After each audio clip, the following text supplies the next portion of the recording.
Olá, amigos do canal Pão da Vida. Como vocês estão? Tudo bem? Neste estudo de hoje, eu pretendo abordar com vocês um pouco mais sobre a graça de Deus. Pretendo conversar com vocês sobre até quando vigorou a lei e a partir de quando começou a vigorar a graça de Deus e o que ela é realmente. Entendendo melhor a graça de Deus, Miguel era Jesus. A graça de Deus manifestou-se ao seu povo por meio de Miguel, o grande príncipe ungido, Cristo Jesus. Então vamos ver aqui o que consta em Daniel 12, nos versículos 1 e 2. E naquele tempo se levantará Miguel, o grande príncipe, que se levanta a favor dos filhos do teu povo.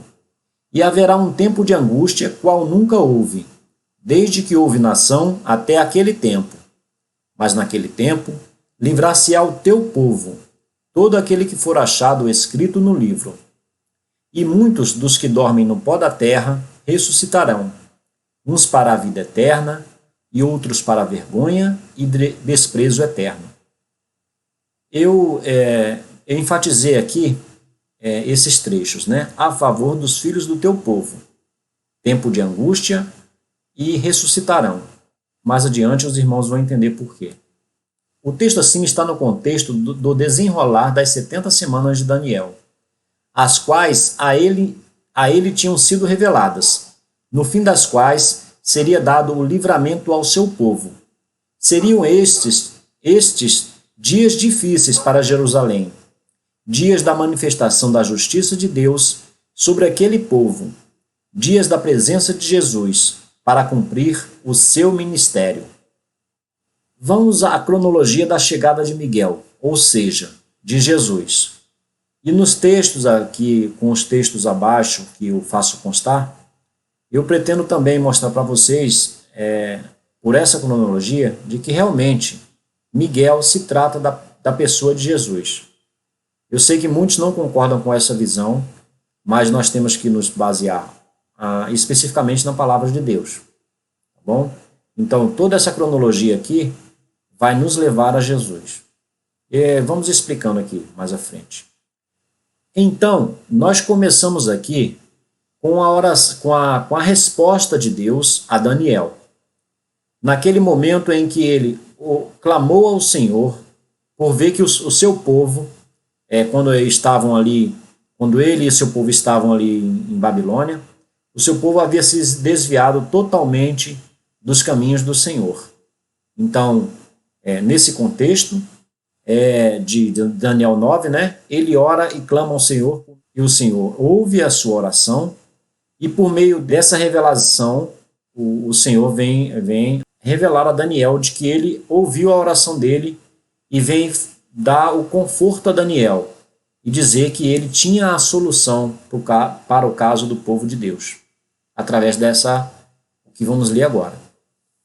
70 semanas estão determinadas sobre o teu povo e sobre a tua santa cidade, para cessar a transgressão e para dar fim aos pecados e para expiar a iniquidade, e trazer a justiça eterna, e selar a visão e a profecia, e para ungir o Santíssimo.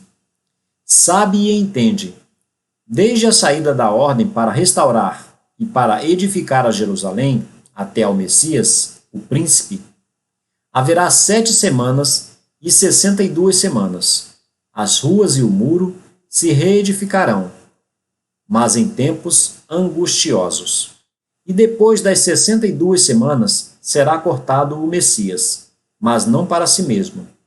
E o povo do príncipe, que há de vir, destruirá a cidade e o santuário, e o seu fim será com uma inundação.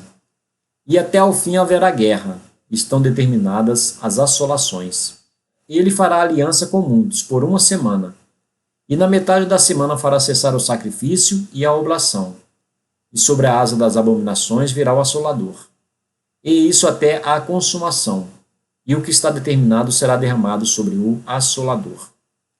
Bom, vamos dar uma passada nesse texto de Daniel, e explicando rapidamente aqui alguns pontos importantes. Então aqui, foi revelado aqui a Daniel, que para que chegasse o Messias, o príncipe, Daniel deveria aguardar aqui esse tempo, né? 70 semanas estão determinadas sobre o teu povo e sobre a tua santa cidade. Para quê? Qual a finalidade que ele deveria esperar essas 70 semanas? Para cessar a transgressão, para dar fim aos pecados e para expiar a iniquidade, e trazer a justiça eterna e selar a visão e a profecia, e para ungir o Santíssimo.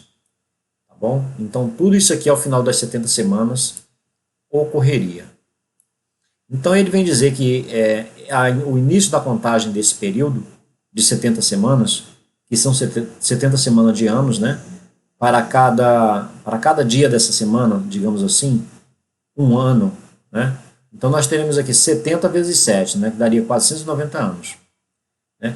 Então, revela-se a Daniel que desde a saída da ordem para restaurar e para edificar a Jerusalém até o Messias, o príncipe, haveria 7 semanas e mais 62 semanas. Então, aqui, ele coloca a chegada do Messias para o fim dessas 69 semanas, né? Que seriam essas 7 semanas mais 62 semanas. Então, Jesus, o Miguel, né, o príncipe aqui, ele viria aqui no início das 69 semanas de anos. E depois das 62 semanas será cortado o Messias, mas não para si mesmo. E o povo do príncipe que há de vir destruirá a cidade e o santuário, e o seu fim será com uma inundação. E até o fim haverá guerra, e estão determinadas assolações. Então, foi o que eu acabei de falar, né? Depois das 62 semanas será cortado o Messias, mas não para si mesmo. Ser cortado o Messias, isso quer dizer que ele seria morto. Esse termo aqui, cortado, expressa que ele seria morto. Tá bom? E o povo do príncipe que há de vir destruirá a cidade e o santuário. Então isso aqui é outra coisa muito importante que vocês precisam entender. E como muitos não entendem, isso leva a muitas especulações e muitas interpretações errôneas. Tá bom? A cidade e o santuário aqui representam o corpo de Jesus. Se vocês fizerem um estudo sobre o significado dos compartimentos do santuário terrestre, que foi determinado pelo Senhor Deus, que o povo de Israel fizesse, tendo como modelo o que está no céu, vocês verão que o lugar santo, né, ele representa o corpo de Jesus. Tá? Então aqui a gente sabe que a cidade e o santuário está se tratando do corpo de Jesus, tá certo? Então, por isso que está dizendo, né, será cortado o Messias. Tá? E quem vai destruir o povo, a cidade e o santuário, ou seja, o corpo de Jesus? O povo do príncipe, ou seja, o próprio povo de Deus. Tá certo? E o seu fim será com uma inundação, e até o fim haverá guerra. Estão determinadas as assolações. E ele fará firme aliança com muitos por uma semana. Quem é esse ele aqui que fará firme aliança com muitos por uma semana? O Messias, o príncipe. Tá bom? É esse que fará uma firme aliança com muitos por uma semana. Tá certo? Não um anticristo como muitos interpretam. A resposta para esse, de quem é esse ele aqui, está no versículo anterior. Tá bom? A gente está tratando do Messias, do príncipe. E sobre a asa das abominações virá o assolador. Aqui nós temos essa expressão aqui, asa das abominações. Se fizerem um estudo mais aprofundado, verão que isso tem a ver com as abominações que fariam, né, o povo de Deus cometeria em Israel. E então abaixo também vai explicar um pouco melhor sobre essas abominações. Daniel 11:31. E braços serão colocados sobre ele, que profanarão o santuário e a fortaleza, e tirarão o sacrifício contínuo, estabelecendo a abominação desoladora. Profanar o santuário e a fortaleza aqui é exatamente o que fizeram com o corpo de Jesus. O sacrifício e a forma como o mataram. O que de pior poderiam ter feito, o que de pior o povo de Deus poderia ter feito contra Deus era exatamente o que fizeram com Jesus, tá? Que representava o santuário de Deus. Assim como nós somos o templo do Espírito Santo, Jesus era o templo, o próprio templo de Deus que habitou entre nós. Tá certo?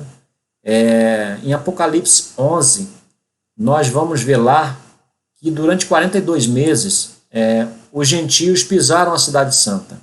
E é exatamente esses 42 meses que representam o período do ministério público de Jesus, que se iniciou com o seu batismo no Rio Jordão e findou exatamente no dia da sua morte.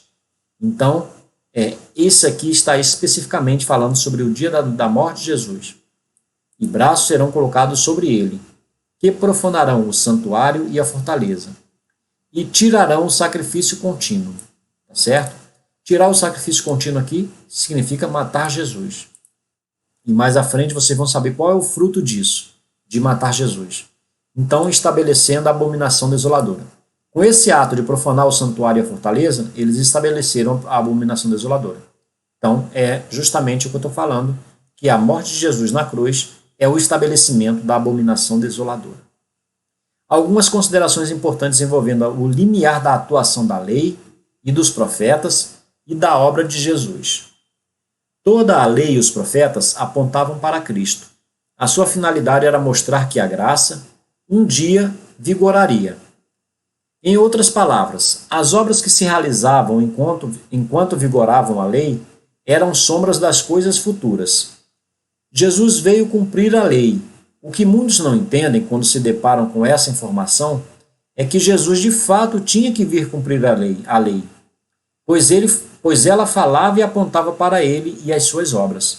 No entanto, o vigor da lei teria um fim, a saber, que Jesus, ao morrer, haveria cumprido toda a lei, e agora a lei já não teria mais sentido, uma vez que com a morte de Jesus havia se cumprido o último requisito da lei.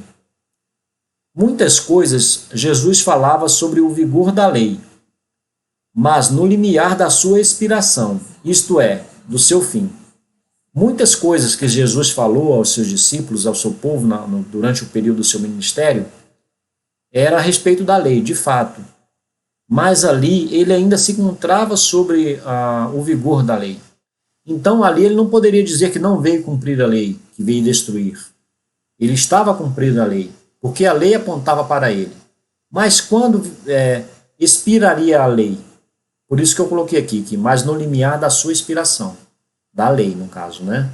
Então, Jesus ia falar que veio cumprir a lei, ele veio de fato, mas a lei durou até a sua morte. E muitos acham que não entendem dessa forma, entendem que Jesus veio cumprir a lei, mas que após a sua morte, a lei continuaria em vigor. Não, ali iniciou-se uma nova aliança. É sobre isso que a gente vai tratar hoje. A aliança da fé, né? A aliança do dom de Deus, da fé no dom de Deus, na graça, que é Jesus. Precisamos entender a nuance das suas palavras. E mais que isso, saber entender em que momento específico deixaria de vigorar a lei, a antiga aliança, e passaria a vigorar uma nova aliança, cujo esteio é a fé na graça que há em Cristo Jesus, o dom que Deus nos deu para nos salvar. A respeito de Jesus, o Cristo, a revelação da graça de Deus. Aquele que é a palavra, o verbo, né? Tornou-se carne e viveu entre nós. Vimos a sua glória, glória como do unigênito vindo do Pai, cheio de graça e de verdade. João 1,14. Mas o que vem a ser a graça de Deus? Algo místico? Algo palpável, tangível? Bom, vamos ver aqui o que consta em Efésios 2, 8 e 9. Porque pela graça sois salvos, por meio da fé. E isto não vem de vós, é dom de Deus. Não vem das obras, para que ninguém se glorie. Então eu destaquei aqui, pela graça sois salvos, por meio da fé e dom de Deus. Certo? Então, com isso, podemos concluir que graça é o dom que salva por meio da fé. Tá certo? Jesus, o Espírito de Deus em nós. Então, isto é a graça.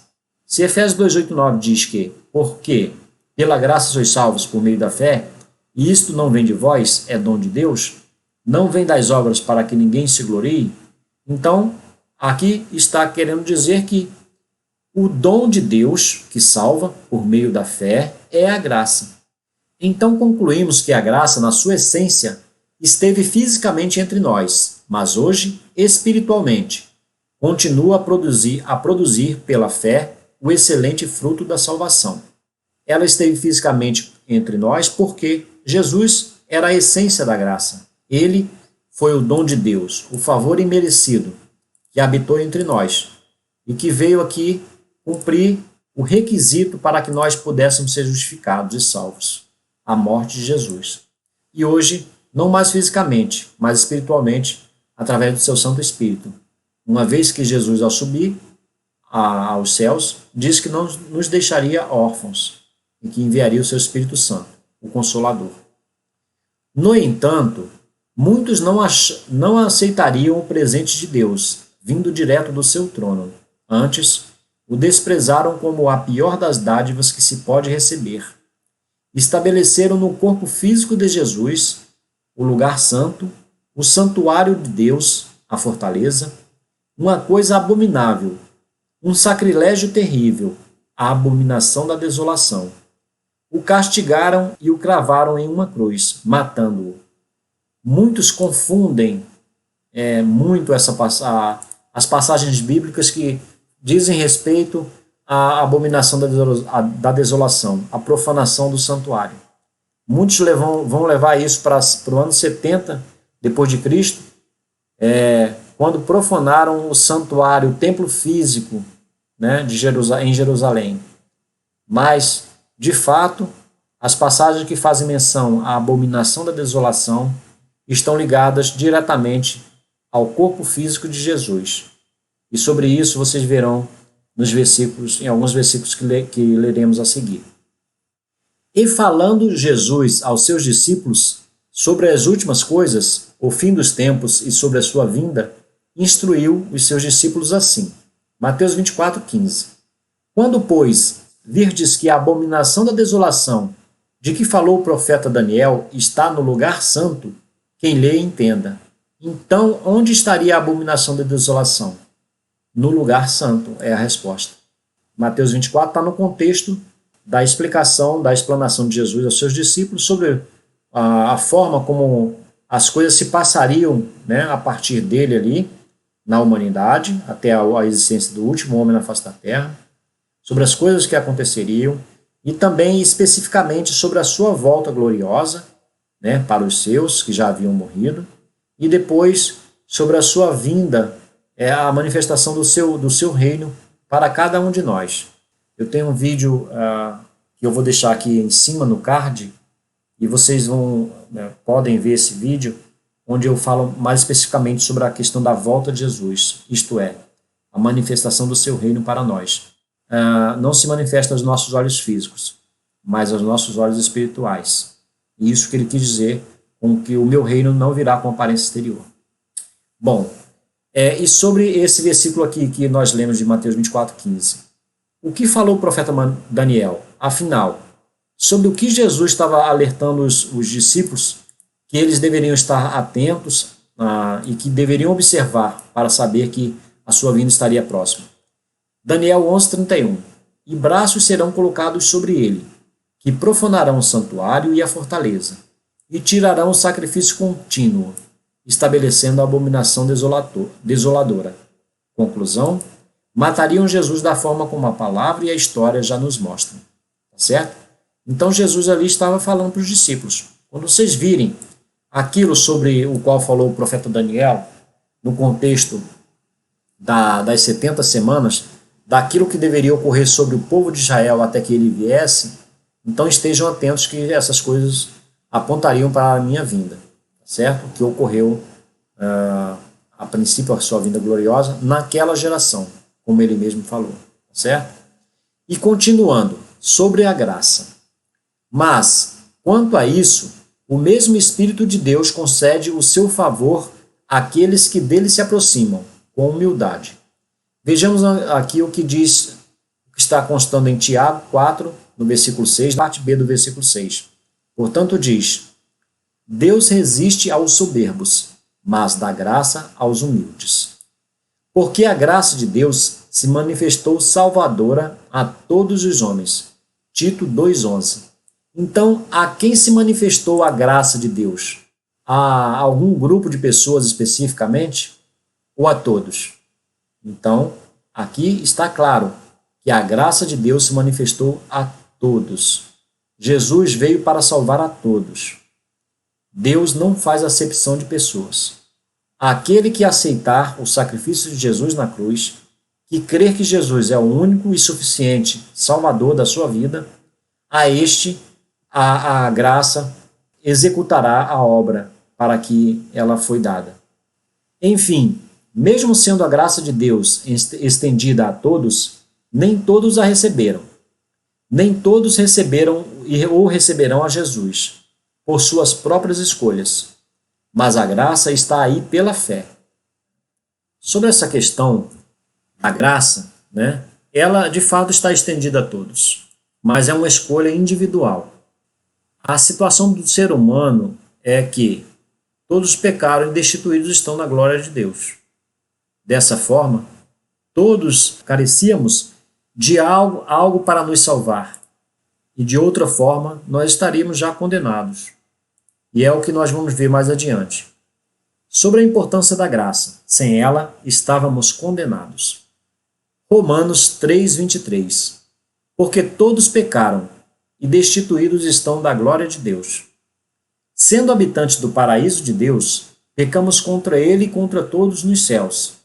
Destituídos fomos do santíssimo lugar, e hoje muitos, na ignorância da sua soberba, desprezam o dom da salvação de Deus, a saber, a graça que é Jesus. Como usufruir plenamente da graça de Deus?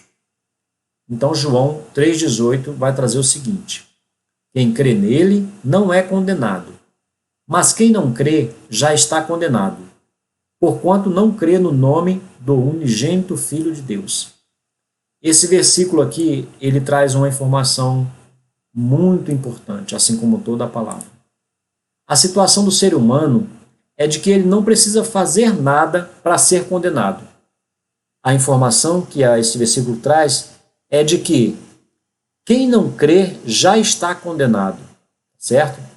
Dessa forma, nós só temos uma escolha para ser salvo: crer em Jesus. Tá bom? Simplesmente por não crer nele, a nossa situação já é de condenado. Por isso, vem que Jesus Cristo salva. Ele salva de quê? Salva do pecado. Salva da nossa situação de seres caídos, destituídos da glória de Deus. Então, para que nós sejamos salvos, nós precisamos crer no nome do unigênito Filho de Deus, a saber, Jesus Cristo. Relembremos o que foi dito anteriormente, que todos pecaram e destituídos estão da glória de Deus. Entendendo que Jesus não veio para julgar o mundo, mas para salvar. João 12:47.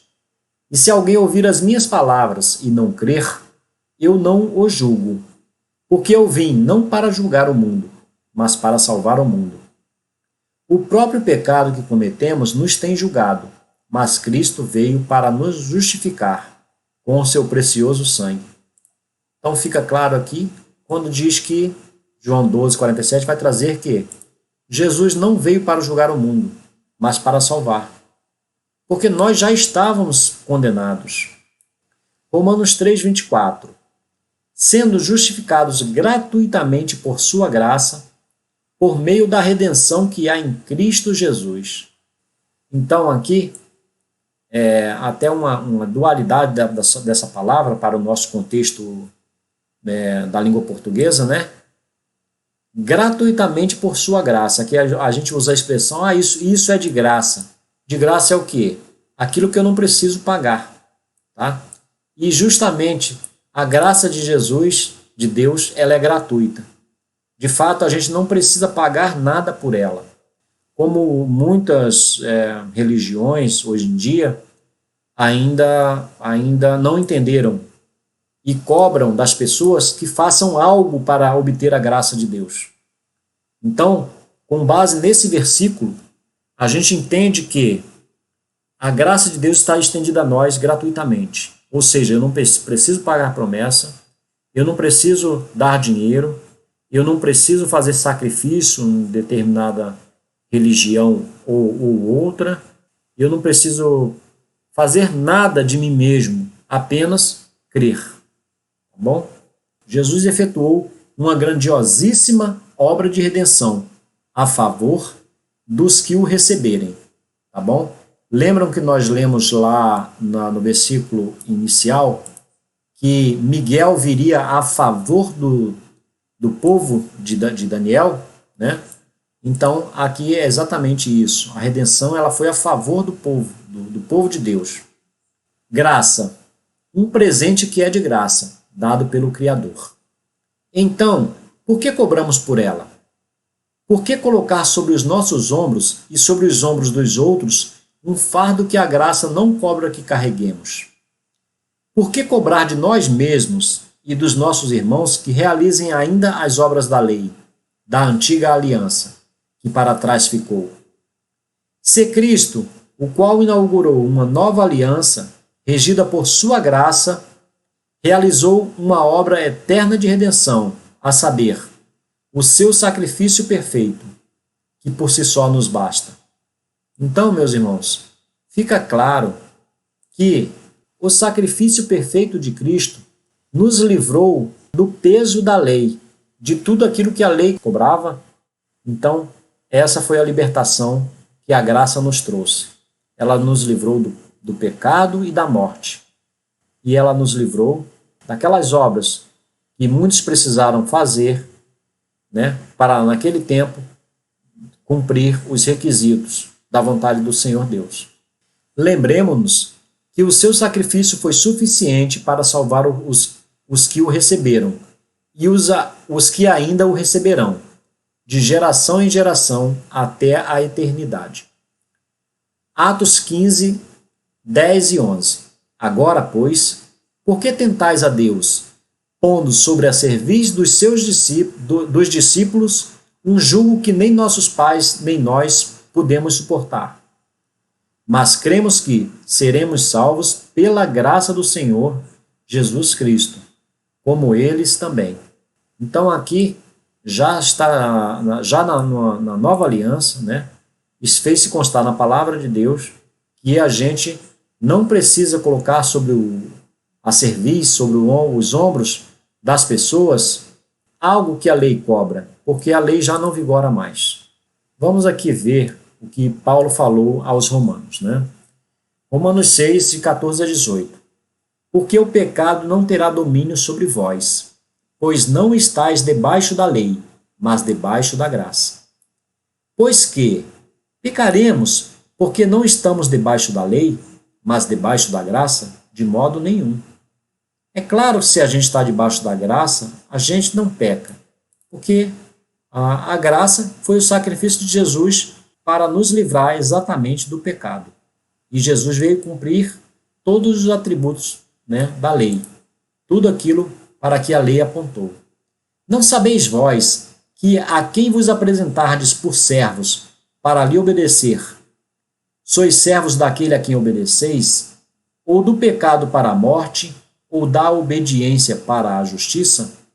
Então, se nós servimos ainda a lei, o versículo está dizendo aqui que nós seremos servos da lei, mas a gente já não é mais servo da lei, ou do pecado para a morte. Agora nós somos servos da obediência para a justiça, porque nós agora somos salvos pela graça, por meio da fé.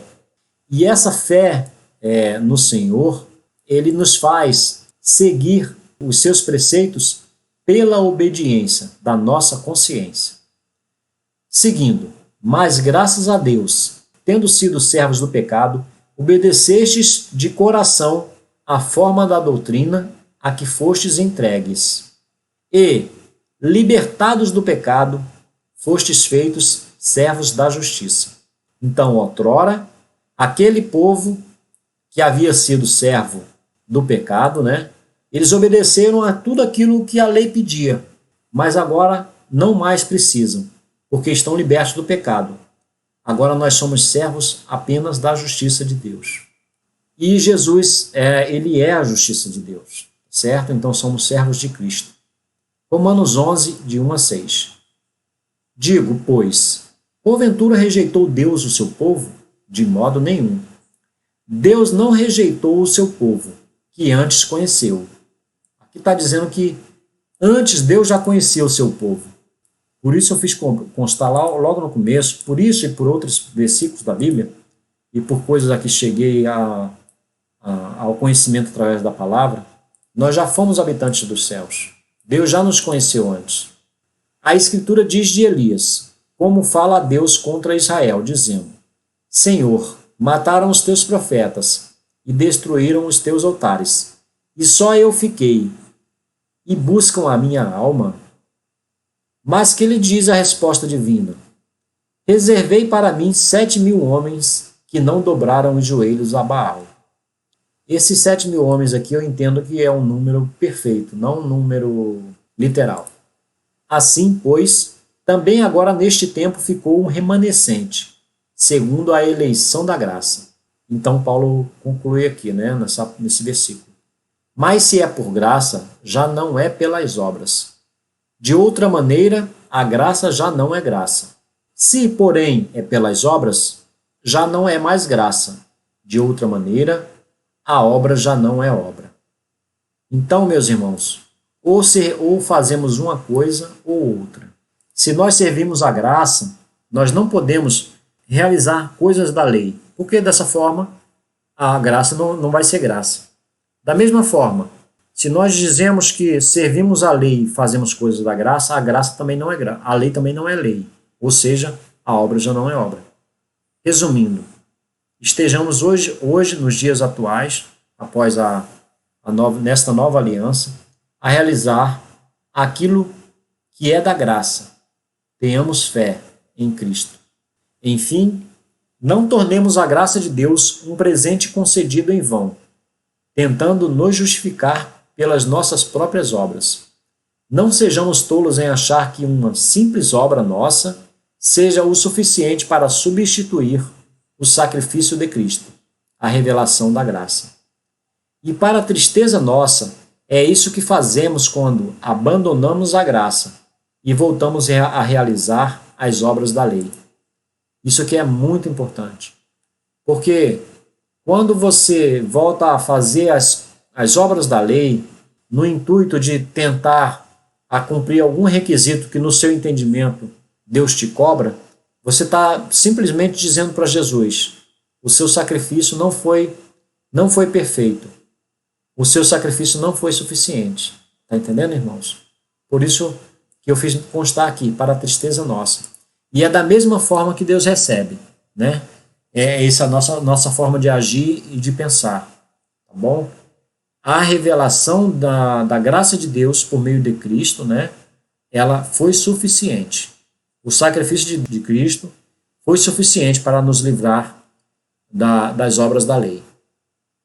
E assim sigamos como Paulo, que após ser arrebatado ao paraíso de Deus, para que não se exaltasse pelas maravilhas das revelações que contemplara, conscientizou-se do seu terrível estado como ser pecador, através dos espinhos na carne que lhe foram dados. E, sendo possuidor de tais espinhos que o feriam, houve do Senhor o doce fortalecimento, nas seguintes palavras de amor: a minha graça te basta. 2 Coríntios 12, 9. E disse-me: a minha graça te basta, porque o meu poder se aperfeiçoa na fraqueza. De boa vontade, pois, me gloriarei nas minhas fraquezas, para que em mim habite o poder de Cristo. Soube Paulo ali, naquele momento, que obra alguma o poderia livrar do seu terrível estado de homem pecador, cheio de espinhos e fraquezas. Estado esse que obra alguma poderia mudar, a não ser a graça de Deus, ou seja, a obra do sacrifício perfeito e suficiente de Jesus Cristo na cruz, que é a graça de Deus. Bom, então, nesse contexto aqui, desse versículo, Paulo foi arrebatado aos céus, né? Conforme ele faz constar na sua palavra, em Coríntios, em 2 Coríntios, e certamente ali ele pôde vislumbrar, além de coisas maravilhosas, inenarráveis, que ele diz que e não conseguiria expressar pelas nossas palavras, tá bom? Pelas suas palavras, ele viu ali a sua real situação, tá bom? A situação de pecador. A situação e a explicação de o porquê de nós todos termos pecados e termos sido destituídos da glória de Deus. Sendo assim, sendo sabedores da necessidade da nossa total dependência do Senhor, lancemo-nos completamente diante do trono da sua graça e nos fortalecemos nela e por ela, sabendo que ela será suficiente nos nossos momentos de fraqueza. Eu também tenho espinhos na minha carne. E você, também tem espinhos na sua carne? Perdoe-me opinar, mas certamente os tem. Então fiquemos nós com as mesmas palavras de fortalecimento e amor que o Senhor proferiu a Paulo.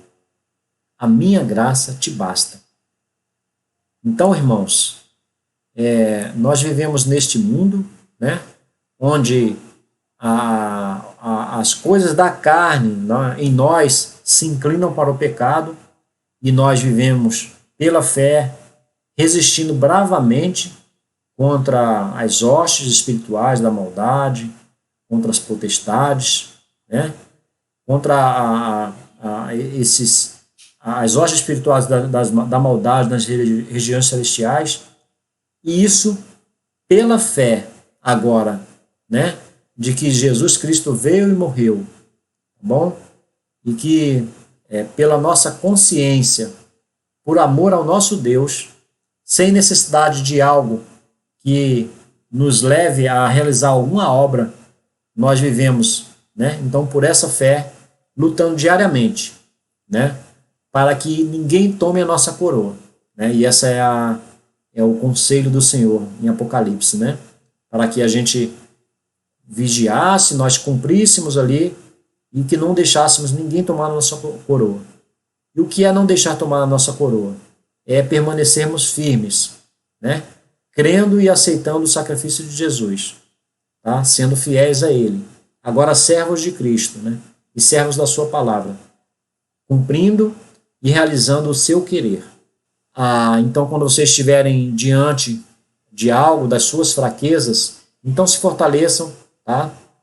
Se fortaleçam nesse entendimento de que a graça de Deus, o sacrifício de Cristo, nos basta. Que o Senhor nos fortaleça pela sua graça, que é Jesus. Amém. Um grande abraço a todos. Até o nosso próximo vídeo.